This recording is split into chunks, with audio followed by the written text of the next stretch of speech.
Hello नमस्ते साथीहरु, art मण्डप आर्ट एन्ड क्राफ्टमा हजुरहरुलाई स्वागत छ। आज हजुरहरुलाई म ओरिगामी क्यूब बनाउन सिकाउन गइरहेको छु। यसको लागि मैले 6 वटा कलरको पेपर लिएको छु र प्रत्येक पेपरलाई 8-8 पिस स्क्वायर शेप बनाएको छु।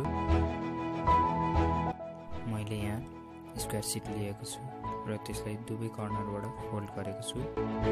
त्यसपछि त्यसलाई रेक्टेंगुलर शेपमा हाफ फोल्ड गर्नुहोस् र फेरि अनफोल्ड गर्नुहोस्। फोल्ड गरिसक्नु भएपछि दुवै साइडबाट मिडल पोइन्टसम्म फोल्ड गर्नुहोस्। राम्रोसँग क्रिज पनि गर्नु होला। अब त्यसलाई अनफोल्ड गर्नुहोस्। त्यसपछि भिडियोमा देखाए जसरी त्यसलाई हाफ फोल्ड गर्नुहोस्। फोल्ड गरिसक्नु भएपछि त्यहाँ मिडल लाइन भेटिन्छ र दुवै साइडबाट ट्रायंगुलर शेप फोल्ड गर्नुहोस्। एउटासँग अर्को अपोजिट हुनुपर्छ। अब भिडियोमा देखाए जसरी नै सानो पार्टलाई माथिपट्टि र ठुलो पार्टलाई तल्लोपट्टि पारेर फोल्ड गर्नुहोस्।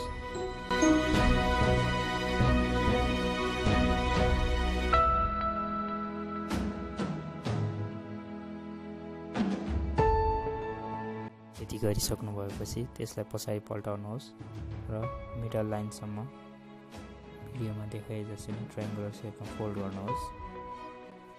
यो एउटा पिस रेडी भयो। यसरी नै हजुरहरुले अन्य 5 वटा पिस बनाउनु पर्नेछ।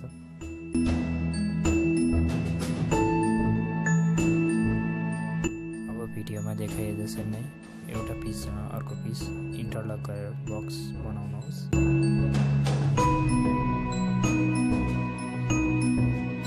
हजुरहरु मेरो च्यानलमा नयाँ हुनुहुन्छ भने कृपया च्यानललाई सब्स्क्राइब गरिदिनु होला र साइडमा रहेको नोटिफिकेसन आइकन प्रेस गर्नुहोस्।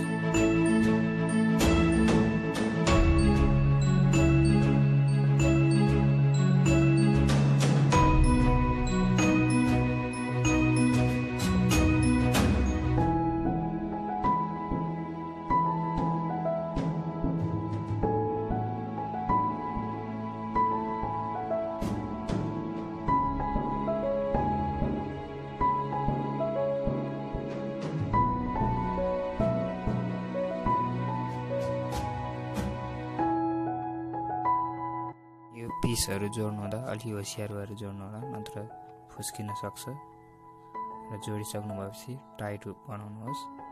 अब लास्ट पिस बाँकी छ, यसलाई म यसरी राखेर जोड्ने छु।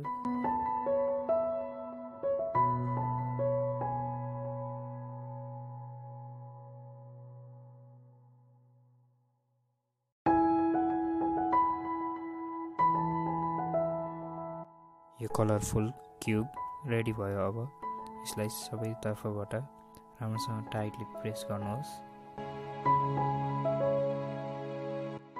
आशा गर्छु हजुरहरुलाई भिडियो मन पर्यो होला। कृपया लाइक र शेयर गर्न नभुल्नु होला। यस्तै आर्ट सम्बन्धी भिडियो लिएर फेरि आउने नै छु।